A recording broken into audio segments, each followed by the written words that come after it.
இன்றைய முக்கிய செய்திகள்.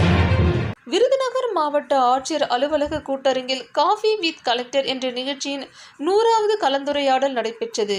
இந்த நிகழ்ச்சியின் சிறப்பு விருந்தினராக இந்திய கிரிக்கெட் வீரர் நடராஜன் கலந்து கொண்டார்.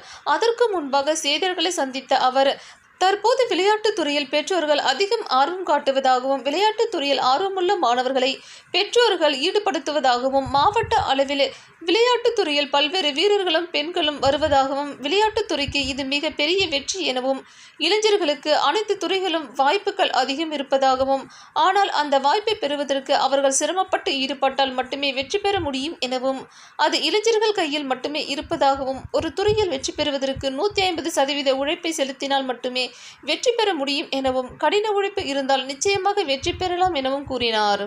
ஒலிம்பிக்கில் இந்தியா ஒரு மெடல் கூட பெறாத காலகட்டத்தில் இருந்து தற்பொழுது குறிப்பிட்ட அளவுக்கு மெடல் வாங்கப்படும் அளவிற்கு வளர்ந்து இருப்பதாகவும், இந்திய அணியில் அனைவருக்கும் சமமான வாய்ப்புகள் கிடைப்பதாகவும், தனக்கு காயம் ஏற்பட்டதன் காரணமாகவே இந்திய அணியில் சரியாக இடம் கிடைக்கவில்லை எனவும், வாய்ப்பு பறிக்கப்படவில்லை எனவும், தனக்கு நல்லபடியாக அனைத்தும் கிடைப்பதாகவும் இந்திய வீரர் நடராஜன் கூறினார். விருதுநகர் செய்திகளுக்காக செய்தியாளர் பாண்டியராஜன். முன்னாடிலாம் பேரண்ட்ஸ்லாம் ஸ்போர்ட்ஸ் போனால் கொஞ்சம் பயப்படுவாங்க. இப்போ பேரண்ட்ஸே குழந்தைங்களை விட்டுட்டு அவங்களுக்கு பிடிச்ச துறையை தேர்ந்தெடுத்து அவங்களுக்காக கஷ்டப்படுறாங்க. ஸோ அந்தளவுக்கு டிஸ்ட்ரிக்ஸில் நான் வந்ததுக்கப்புறம் டிஸ்ட்ரிக்ஸ்லேருந்து எல்லா துறையிலையும் நிறைய பேர் வர ஆரம்பிச்சிட்டாங்க. உமன்ஸில் நிறைய பேர் வர ஆரம்பிச்சிருக்காங்க.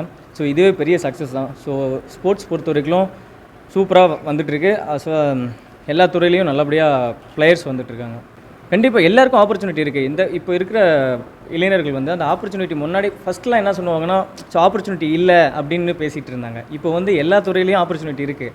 ஆனால் அதுக்கான கஷ்டப்பட்டு அந்த இடத்துக்கு போகிறதுக்கு இளைஞர் கையில் தான் இருக்குது. ஸோ அவங்க கஷ்டப்பட்டு ஹார்ட் ஒர்க் பண்ணி ஒரு துறையை தேர்ந்தெடுக்கிறாங்கன்னு வச்சுக்கோங்களேன். இன்னும் இப்போ 100%, 150% அது மேலே லவ்வோடு பண்ணால் கண்டிப்பாக சக்ஸஸ் கிடைக்கும். ஸோ இதுக்கு ஒரே ஒரு ரீசன் தான், கடின உழைப்பு இருந்தால் கண்டிப்பாக மேலே வர முடியும்.